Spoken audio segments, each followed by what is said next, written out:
So are you all ready to open your sale?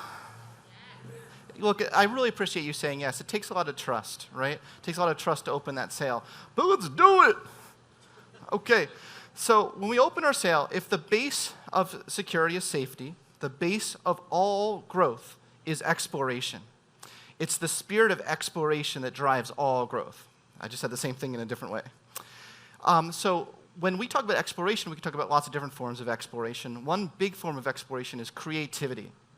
One of my favorite creativity researchers is, does anyone know how to pronounce this guy's name? Yes, you're right. Mihai Csikszentmihalyi. That's right. Excellent. No one ever knows how to pronounce his name. That's excellent.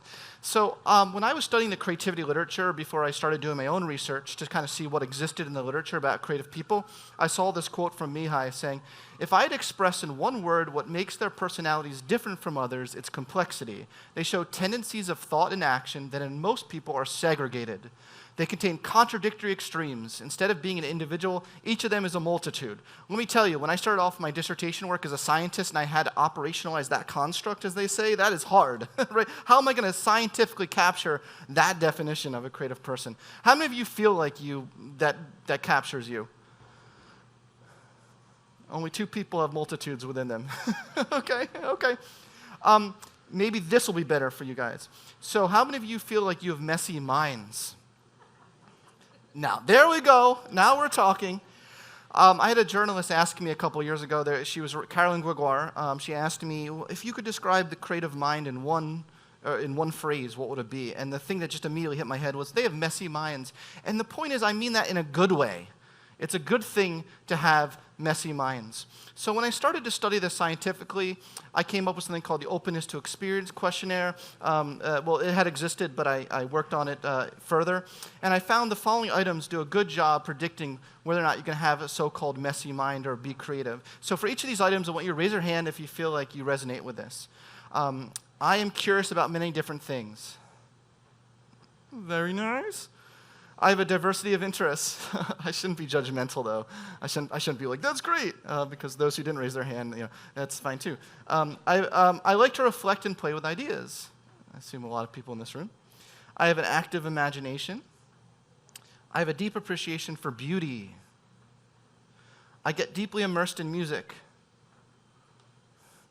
I believe in the importance of personal growth. And I need a creative outlet. I assume a lot of people in this room tick that box. So what was interesting about this scientifically is all these items tend to correlate with each other. So if people tend to score high on one, they tend to score high on others. And I saw that in this room. The person who raised their hand for I have diversity of interest was very likely to raise their hand for I have an active imagination. And it turns out that this questionnaire is also highly correlated with your ability to think creatively, what psychologists call divergent thinking. I'm just going to put this paper down for a second because I don't need it.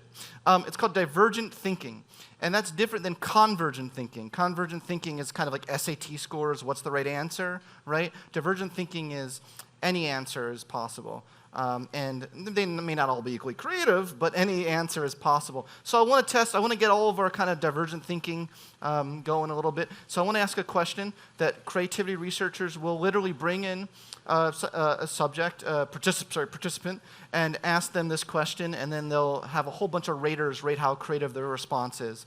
So I want to give you about a minute to, your laugh sounds like a shush, so every time you laugh, I think he's shushing me. That's something I have to overcome. That's my problem, not his problem. Okay, I'm working through that with my therapist. Okay, so what would happen if everyone could become invisible at will? I want to give you about a minute to just think through creative answers, and then I want to get some of your responses, and I'll tell you how no, I won't tell you how creative they are, but inside my head, I'll think how creative they are. No, what would happen? So think about it a little bit.